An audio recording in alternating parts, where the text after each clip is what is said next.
Bonjour tout le monde, c'est Christian Junot avec vous pour le Facebook Live traditionnel du jeudi à 13 heures. Voilà, on va laisser un petit instant pour que quelques personnes nous rejoignent. Vous pouvez voir derrière moi, c'est grand beau temps, c'est même assez, on voit pas tellement le côté ciel bleu. En attendant que personne vienne, je vais vous montrer un petit peu. Ouais, vous voyez, c'est quand même assez, voilà, un petit peu de montagne là. Vous voyez les dents du midi derrière moi. Voilà. Et puis derrière les arbres là-bas il y a encore d'autres montagnes, mais j'arrive de la peine à vous les montrer. Et puis quand même une de celles que je préfère, elle est ici, là en haut. Voilà, les dents de Morcle. La dent de Morcle, on voit pas bien la deuxième. Ces montagnes qui sont mon quotidien, en tout cas, quand je suis à la maison et quand il fait beau temps, et dont je ne me lasse pas. Et voilà, c'est Pascal la première qui arrive. Bonjour Pascal. Tu vas juste pouvoir confirmer que tu m'entends bien. Aujourd'hui, tu m'entends bien, et puis on va pouvoir démarrer tranquillement. Voilà, démarrer tranquillement ce live avec les deux thèmes que je vous propose. Aujourd'hui, j'ai envie de vous parler, c'est la fête nationale suisse, le 1er août. J'ai envie de vous toucher un mot en lien avec ça. Et puis après, l'autre thème, ça sera de agir malgré la peur. Alors, qu'est-ce que me dit Pascal? Est-ce que je vais voir si le son et l'image impeccable? Super, merci. Dis donc, tu fais la tournée. Anne-Chantal, mon épouse, qui a fait un live tout à l'heure, tu étais déjà là. Maintenant, c'est moi. Tu fais la tournée du couple. Alors, voilà, je pense que tu ne le savais sûrement pas en tant que Française que c'était la fête nationale suisse. Je sais que durant l'été, c'est amusant. Il y a les Belges, il y a les Français, il y a les Québécois, ou Québécois ou Canadiens, je ne sais pas, les Suisses. On est tous regroupés, je crois, en l'espace d'un mois à peu près. Toutes nos fêtes nationales, à croire que les nations se sont toutes développées, se sont toutes ouvertes, en tout cas en été. Et moi, j'ai envie de faire quelques réflexions parce que, en tant que Suisse qui est toujours habité la Suisse, c'est la fête nationale suisse. Donc voilà, qu'est-ce que ça vient réveiller chez moi? Pour tout vous dire, pas grand-chose. J'aime habiter ce pays-là, je suis content, je trouve chanceux d'habiter ce pays-là pour la diversité de ses paysages, la nature, pour le calme qu'il y a, pour le fait que je trouve qu'on peut vivre plutôt tranquillement, sans avoir de stress, d'être attaqué dans la rue, je ne sais quoi. Donc j'aime ce pays-là, mais je ne suis pas ce que j'appellerais un patriote pur et dur qui veut défendre son pays bec et ongle, parce que je vois que ce pays, comme tous les pays, a des côtés positifs, a des côtés qui le sont moins.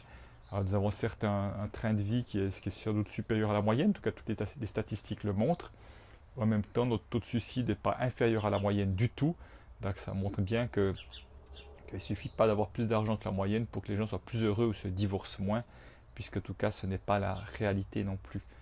Donc voilà, je trouve content et chanceux d'habiter ce pays-là, mais sans y être, je dirais, attaché, accroché, voilà, là-dedans. Et surtout, dans les réflexions que je me suis fait, c'est de voir que, vous voyez, dans tout système, puisque je travaille systémique, à travers entre autres constellations systémiques familiales, et pas que, dans tout système, le système ça peut être la famille a ses habitudes, a ses règles, un système qui fait que c'est plus ou moins ouvert ou pas.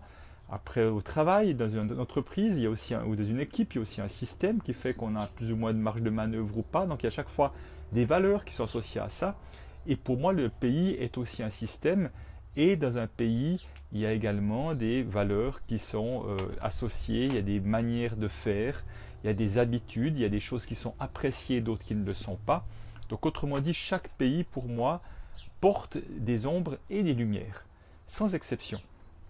Et comme je suis régulièrement en Belgique, je suis beaucoup plus en France encore, avec la Suisse, je connais un peu moins le Québec, même si j'y vais de temps en temps, mais je vois que nous n'avons pas forcément les mêmes ombres et les mêmes lumières dans chacun de ces pays-là. Alors ça ne veut pas dire que tous les habitants ont ces ombres et ces lumières, j'aimerais que ce soit clair, mais c'est que nous sommes quand même imprégnés, influencés par des manières de faire, par des choses comme ça.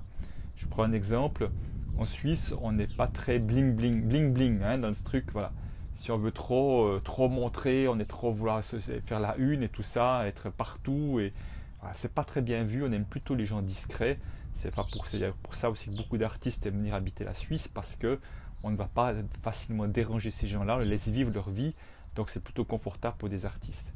Donc on voit notre héros national, le tennisman Roger Federer, est vraiment un gars qui est plutôt a priori, plutôt assez humble, qui ne fait pas trop de vagues, qui ne prend pas de position politique. Enfin, il fait vraiment, voilà, c'est vraiment le mot, c'est il ne fait pas de vagues. Et je trouve que ça correspond très bien à la mentalité suisse, qui est ne pas faire de vagues. Hein. On veut cette neutralité, on ne prend pas position. Donc vous voyez, derrière cette notion de neutralité de pays, ça peut dire, ah ben oui, pays plutôt paisible, c'est positif. Et puis le côté négatif, je prends une expression un peu plus crue, c'est un pays qui manque de couilles, quoi. On ne se positionne pas, on n'ose pas dire ce qu'on pense, et puis finalement, on veut être ami avec tout le monde, mais au fond, est-ce qu'on est ami avec quelqu'un? Peut-être bien qu'on est ami avec personne avec tout ça. Parce que on veut plutôt, je veux dire les choses autrement. C'est comme si on voulait surtout pas se faire d'ennemis, plutôt que se faire des amis. Et c'est ce qui s'est passé avec la Deuxième Guerre mondiale, puisqu'il nous a épargné d'être pris dans la guerre avec l'Allemagne. Donc ça, c'est plutôt une bonne chose, même si peut-être que les moyens, parfois, qui ont été mis en œuvre, sont par contre plus douteux, enfin, je dirais même indiscutablement, même si je n'ai pas vécu personnellement tout ça. Donc intéressant de voir, voyez, ce côté ne pas faire de vagues, ne pas se faire remarquer. Eh ben, nous sommes imprégnés, et je me souviens de ça. Et c'est-à-dire que je me souviens que j'ai travaillé avec une astrologue il y a 10 ans en arrière, la première fois. Et elle me disait, tu viens d'une famille plutôt voilà, où justement on ne veut pas faire de vagues, d'une famille où on ne cherche pas à se faire remarquer, dans un pays qui lui-même est un pays qui ne veut pas faire de vagues, qui ne veut pas se faire, on ne veut pas se faire remarquer. Donc tu as comme un double barrière à casser en quelque sorte, et pour ta famille et dans ton pays. Et elle me disait, en fait, ça c'est ton job, c'est vraiment de casser ces barrières, et quand tu pourras vraiment pleinement t'exprimer, parce que tu auras eu cette double barrière, donc cette contrainte du fait de vivre en Suisse plutôt qu'être en France ou ailleurs, tu pourras soutenir les autres à faire la même chose, parce que tu auras déjà dû, comme dit mon ami Robert Savoie, marcher le chemin, autrement dire ça, faire le chemin pour ça, donc je pourrai d'autant plus accompagner les autres à le faire, si j'ai eu à le faire pour moi. Simplement, nous sommes bien imprégnés. Donc voilà, donc un pays paisible, un pays effectivement où il y a finalement un pays, je pense, de trouillards, de peureux quelque part derrière aussi. Et j'en veux pour preuve aussi que nous sommes les champions du monde de la prévoyance. Donc plus on veut de prévoyance pour la retraite, tout ça, ça veut dire pour moi plus il y a de peur. Donc c'est un pays, effectivement, je pense qu'il y a beaucoup de peur, et que la peur est un moteur peut-être de beaucoup de décisions. Alors bon, la peur, elle est un peu partout maintenant avec les médias qui savent bien la distiller aussi, bien sûr. Mais je pense qu'au départ, il y a de ça en Suisse, d'être un très petit pays. Donc il fallait trouver des solutions pour pouvoir rester ce petit pays-là, et si possible uni. Par contre, ce que j'aime bien dans ce pays aussi, pour terminer avec le volet suisse du 1er août, c'est justement le fait que nous prenions du temps pour prendre des décisions et qu'elles sont moins remises en question, même si des fois je trouve qu'il y a un peu de lenteur aussi là derrière, de la manière dont les décisions sont prises. Mais en même temps, je peux aussi voir qu'elles sont plus solides, elles sont moins sous un coup de tête, comme je peux voir parfois chez nos amis français, un ministre ou l'autre, tac ou tac, qui va sortir une décision, on va sortir ça de son chapeau, du jour au lendemain, comme ça, pour tranquilliser les gens.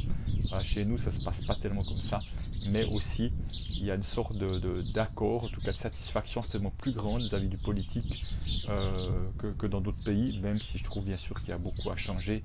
Mais je ne veux pas juger, parce que moi-même je ne m'engage pas là-dedans, donc ce serait trop facile de juger les autres quand moi-même je ne veux pas faire ce pas-là. Donc voilà peut-être pour l'histoire des fêtes nationales. Donc chaque pays a ses ombres et ses lumières, et c'est intéressant de voir effectivement quelles sont-elles et comment est-ce qu'on est pris dedans, et comment est-ce qu'on est pris dans cette sorte de système. C'est cette sorte de, c'est pas forcément dit, mais ce qui est acceptable et ce qui l'est moins en tous les cas. Et en tout cas, je peux vraiment voir avec la France dans les ombres, c'est les histoires d'argent, que c'est mal vu de gagner de l'argent, de faire du business. C'est comme si il y avait vraiment de la place pour tout ce qui était les lumières, qui était justement toute la culture. Toute la culture était bienvenue, était honorable, et tout ce qui était business, affaires, là, c'était plutôt déshonorable. Donc voilà, mais chaque pays a ses particularités, mais c'est important, et intéressant en tout cas, et important peut-être, mais surtout intéressant déjà d'aller observer, les voir, et de voir en fait comment est-ce que ça m'influence, ça m'imprègne ou pas. Voilà, c'était le premier thème. Le deuxième thème que j'avais envie de vous partager aujourd'hui, c'est en lien avec une vidéo que je viens de tourner, mais cette vidéo elle est destinée à ceux qui font ma formation sur internet Amis avec l'argent. C'est impressionnant, il y a un paquet d'oiseaux là qui partent juste derrière moi dans un buisson, ça fait beaucoup de bruit. Et puis dans cette vidéo, elle est en lien avec un livre qui s'appelle Les secrets d'un esprit millionnaire, qui est un livre qui me fait bien travailler, j'en ai déjà parlé plusieurs fois. Et ce livre, donc Les secrets d'un esprit millionnaire, me fait bien travailler parce qu'il vient me faire voir en tout cas des formes de dégoût, de rejet, de méfiance que je peux encore avoir vis-à-vis de personnes qui peuvent avoir beaucoup d'argent, en tout cas de moins en moins, parce que maintenant je le relis pour la deuxième fois en l'espace de 2 mois et demi, mais en tout cas il m'a fait voir des parties de moi qui m'ont moi-même surprise, que je n'aurais pas cru, et il explique les différences entre les riches et les pauvres financièrement parlant, à travers toute une série de volets financiers. En tout en étant très binaire, mais il le dit lui-même, c'est aussi une manière un peu provocatrice de provoquer des mouvements et des prises de conscience. Vous voyez, c'est les uns, les autres, voilà, avec une séparation comme si tout le monde était plutôt à se comporter d'une manière, tout le monde était à se comporter d'une autre manière. Et je vais vous en parler il y a 17 dossiers, et dans les 17 dossiers, il y a un dossier, c'est le dernier que j'ai traité. Je vais vous lire 2-3 choses que je trouve intéressant. Ils disent, les riches agissent en dépit de la peur, les pauvres laissent la peur les arrêter. Et ça me paraît important parce qu'effectivement, je vois à quel point j'y reviens régulièrement. Cette phrase vraiment est un de mes credos. Quand la peur devient notre moteur, automatiquement, ça influence beaucoup nos vies, mais d'une manière qui n'est pas ou peu satisfaisante. Comme ce qu'il dit lui-même, et pour moi ce que je crois aussi, c'est que ce que nous vivons à l'extérieur dans la matière n'est que le reflet de notre intériorité. Autrement dit, lui, il a cette phrase que je trouve forte qui dit « l'action constitue le pont entre le monde intérieur et le monde extérieur ». L'action constitue le pont entre le monde intérieur et le monde extérieur. Donc si j'ai envie que mon monde intérieur se reflète à l'extérieur, j'ai à passer à l'action. Et donc j'aime bien cette notion de pont. Donc ça veut dire, mais pour moi, dans cette notion d'action, j'aime cette notion d'action qui est des actions qui sont posées. Parce que si je fais des actions dans l'agitation, parce qu'encore une fois, il y aurait de la peur qui se réveille et vite agir pour calmer ces peurs, ça ne marche pas. Ces actions, elles ont une coloration qui sont pas positives et en tout cas qui auront peu d'impact. Je vois qu'il y a du monde qui me rejoint, je suis content de retrouver Odette du Québec, Corinne également, Bernard, voilà, merci à vous d'être là. Donc, vraiment, quand on dit l'action est le pont entre mon intérieur et l'extérieur, alors effectivement, c'est important de voir que mon intérieur à ce moment-là, ce n'est pas de la peur, effectivement, pour que mes actions soient colorées de quelque chose de positif, de constructif et qu'elles aient un impact positif derrière dans ce que je vais poser. Donc, une des phrases également que j'aime beaucoup qui partage, je les lis parce que je ne les connais pas par cœur, il dit un des principes, ce qu'il appelle lui du guerrier éclairé. Donc si vous n'êtes pas prêt à faire, plutôt si vous n'êtes, pardon, je recommence, si vous n'êtes prêt à faire que ce qui est facile à faire, la vie sera difficile. Mais si vous êtes prêt à faire ce qui est difficile à faire, la vie sera facile. Et je trouve intéressant parce que effectivement, le piège, c'est de vouloir rester dans une zone dite de sécurité. Dans cette zone de sécurité, voilà, on connaît un peu les frontières, on sait un peu comment se comporter parce qu'on connaît les comportements des autres, etc. etc. Donc, voilà. Mais en général, il y a des limites. Et lui disait, si vous avez une vie d'un niveau 5 et que vous avez envie d'avoir une vie d'un niveau 10, c'est sûr que tout ce qui est d'un niveau 5 et en dessous, vous êtes plutôt à l'aise de votre zone de sécurité. Mais si vous voulez passer en zone 6, 7, 8 et 10, il va falloir sortir de cette zone de sécurité. Il va falloir faire des choses autrement que ce que vous avez fait jusqu'à présent. Et là, on sort de cette zone de sécurité. Et moi, ce que je vois, c'est que au moment où on sort de cette zone de sécurité, ça peut être inconfortable sur le moment. Mais ce qui est inconfortable, c'est surtout déjà les peurs qu'on se dit, tout ce qu'on se raconte à l'avance qui est inconfortable parce qu'on se fait des films, des scénarios de ce qui pourrait se passer. Et au fond, bien souvent, ça se passe bien mieux que ce qu'on imagine. Et au fond, quand on ose traverser cette zone d'insécurité pour faire des actions autres que nous avons l'habitude de faire, nous allons augmenter ce périmètre ou ce périmètre de jeu, j'ai envie de dire, et ce terrain de jeu devient toujours plus grand, toujours plus grand. Et lui, ce qu'il prétend, c'est que plus effectivement on augmente cette zone de sécurité en passant par l'insécurité, plus on augmente nos chances de réussite et nos chances, y compris nos chances de richesse matérielle. Donc vraiment, son encouragement, c'est de qu'est-ce qui me fait peur et comment je peux faire des choses concrètes pour aller traverser ces peurs, pour permettre justement d'augmenter cette zone de sécurité. Et que dès que je redeviens dans quelque chose de plus sécure, plus tranquille, plus paisible, ça va me demander de refaire un pas pour, encore une fois, élargir. Les exemples que je donnais, ben, je suis en train de faire une vidéo, je connais des personnes qui ont horreur de faire des vidéos, qui ont horreur de montrer leur visage comme ça, et je peux l'entendre, je peux le comprendre. Après, si vous voulez, la différence, c'est qu'il y a ceux qui ont horreur et qui vont rester sous leur peur et ne pas en faire du tout, alors qu'ils ont un vrai message à délivrer, et il y a ceux qui vont passer par l'inconfort de dire, ben oui, je vais m'y essayer, et je vais voir ce qui se passe. Mon épouse a fait ça il n'y a pas longtemps, elle a fait 30 vidéos sur 30 jours parce que vraiment c'était quelque chose de difficile pour elle. Et elle a vu qu'à la fin elle était super à l'aise, qu'elle aimait ça même. Mais vous voyez, à un moment donné, ça demandait justement de passer à l'action plutôt que de laisser la peur être le moteur. Donc, c'est quoi les domaines, effectivement, au fond, où vous aimeriez, où vous sentirez que ce serait juste pour vous d'être peut-être plus visible, d'oser faire des actions qui vont rendre votre message plus fort, plus impactant, d'être plus visible, d'avoir plus de succès, de réussite, je mets des guillemets là-dessus, mais en tout cas d'impacter plus de monde. Et quels seraient ces pas à faire pour cela? Et s'il y a des peurs, quels seraient les premiers pas pour aller traverser ces peurs?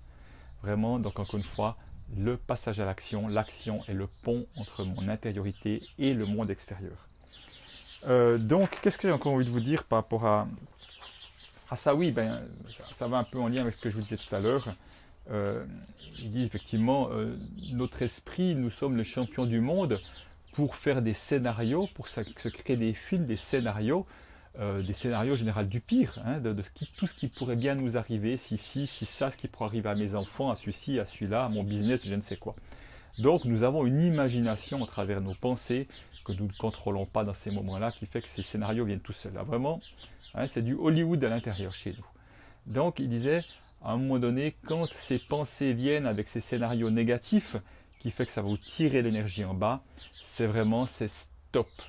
C'est stop, alors vraiment, où on peut dire merci de t'être exprimé, ou stop, autrement dit, on stoppe cette pensée, on stoppe ce scénario qu'on est en train de se raconter et qui ne nous fait pas du bien. Et tout de suite, on va remettre une pensée constructive derrière. On va tout de suite la mettre vraiment volontairement, puisque nous avons la capacité de créer des histoires négatives, souvent à notre détriment et sans que nous en soyons conscients. Nous pouvons également construire des histoires positives. Et lui dit, c'est pas important que ces histoires elles soient vraies ou pas. On peut se raconter, se faire des films en conscience positive pour justement changer quelque chose dans son esprit, dans sa tête. Il y en a encore d'autres qui me rejoignent, dont ma chère amie adjointe Irène, Chantal aussi, Eliane, merci d'être là. Donc vous voyez, à un moment donné, on va tout de suite se raconter un film positif. Et encore une fois, qu'il ne soit pas vrai, c'est pas grave, puisque les histoires qu'on se raconte dans notre tête, quand on dramatise ce qui pourrait arriver, c'est pas vrai non plus. Mais simplement, ça change l'énergie. Et chaque fois de se poser la question, est-ce que cette pensée stimulante me donne de l'énergie? Donc si c'est le cas, je les garde précieusement, je les entretiens. Et cette pensée plutôt est au contraire quelque chose qui génère des peurs, qui réveille des peurs, qui renforce des peurs et me tire en bas. Et dans ce cas-là, c'est stop. Voilà, je t'ai entendu, merci d'être là et je passe à autre chose. C'est un travail permanent tout ça, bien sûr, puisque les pensées, la plupart, elles viennent sans même qu'on en soit conscient.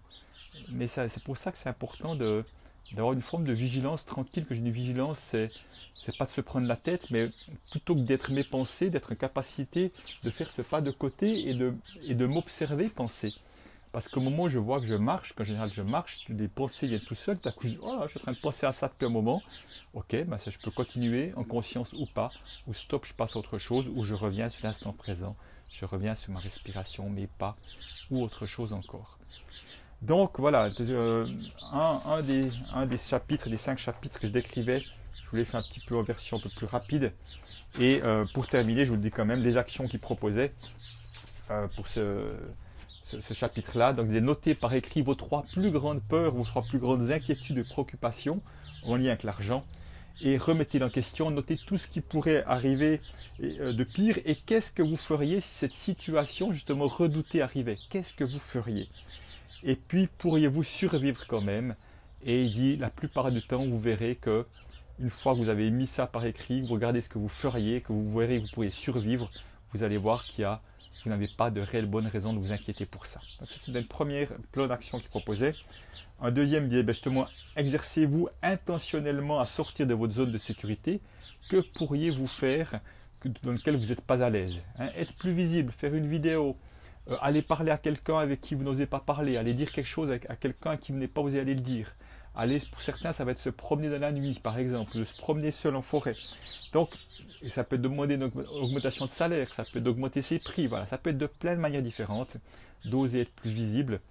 Tiens, clin d'œil, une personne comprendra, mettre sa photo de profil à la place d'un petit animal, par exemple, un petit clin d'œil.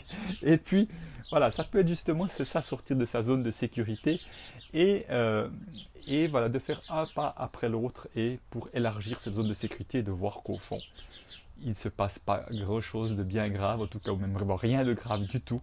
C'est juste nos peurs que nous avons. Et puis enfin, il propose troisième plan d'action, j'en ai parlé, c'est ce qu'il appelle utiliser la pensée puissante. Donc c'est penser effectivement qui favorise notre bonheur et notre réussite plutôt que laisser la petite voix qui va dire je ne peux pas, je ne veux pas, je n'ai pas envie.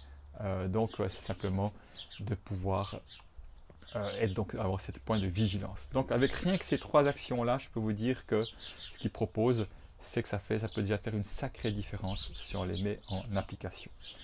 Voilà, donc ce livre, Les secrets d'un esprit millionnaire, je me dis qu'il m'a fait beaucoup bouger, pas toujours de manière confortable, mais de manière nécessaire. Et j'ai pas fini, il y a plein d'exercices que je n'ai pas fait et que je vois bien que des fois que tu as un exercice, on met de côté et dit je le ferai une fois. C'est bien la preuve qu'on a à aller le faire le plus vite possible, parce que c'est tellement facile de mettre ça de côté, parce qu'il n'y a pas d'envie, ça génère de l'inconfort, je ne sais quoi. Voilà, s'il y a des questions, s'il y a des remarques, j'ai parlé d'abord des nations à travers la fête nationale suisse, des ombres et lumières des nations, ou par rapport à cette notion de ce qu'il disait effectivement, les riches agissent en dépit de la peur, les pauvres laissent la peur les arrêter, de manière un peu, je disais, binaire bien sûr. C'est des questions, des remarques, je vais voir ce que vous avez écrit. Jean-Marie Muller, merci mon ami pour les enseignements et conseils précieux. Merci mon ami Jean-Marie, j'espère que tu vas bien. Depuis le temps, j'ai pensé à toi parce que j'étais devant le restaurant un gruyère où nous nous sommes rencontrés pour la première fois, j'étais avant-hier. Voilà, Gina Salazar, elle dit j'adore les secrets d'un esprit millionnaire, merci pour ce partage, merci Gina. Je me demande parce que Gina, elle était... Allez, je ne sais pas si tu as commencé ou si c'est un contrat pour traduire mon livre en portugais. En tout cas, ça faisait partie de nos discussions. Je serais intéressé de savoir ce qui se passe d'ailleurs, si tu veux me toucher un mot. Voilà, donc, en tout cas, voilà, je vois que vous êtes passablement à être là. Il n'y a pas de questions autrement, il y a de remarques, en tout cas. Voilà, merci pour ce live, Chantal, aussi une fidèle parmi les fidèles. Voilà, donc il fait grand beau ici, je souhaite de pouvoir profiter merveilleusement de cette journée, profiter de tout ce que la vie nous offre parce que c'est juste beaucoup plus que nous ne l'imaginons. Aujourd'hui, c'est une lune noire, si je ne me trompe pas. Voilà, donc ça va être en général des moments, des énergies particulières. Moi, aujourd'hui, je m'apprête à recevoir une amie du Québec, Claudine, mon amie Claudine, qui va passer à la maison. Et voilà, j'ai bien vu ton commentaire, Gina. Et puis voilà, je suis content de pouvoir lui montrer 2-3 petits coins, de nos coins de paradis là autour, même si ce sera là très peu de temps avant de repartir au Québec. Et donc voilà à quoi ressemble ma journée aujourd'hui, un mélange de travail et de plaisir à l'extérieur. Profitez pleinement de cette journée. Je vous souhaite le meilleur, je vous dis à bientôt. Déjà, en tous les cas, jeudi prochain pour un prochain live ou à d'autres moments s'il y a d'autres choses que j'ai envie de vous partager. Allez, plein de bonnes choses à vous. Ciao, ciao.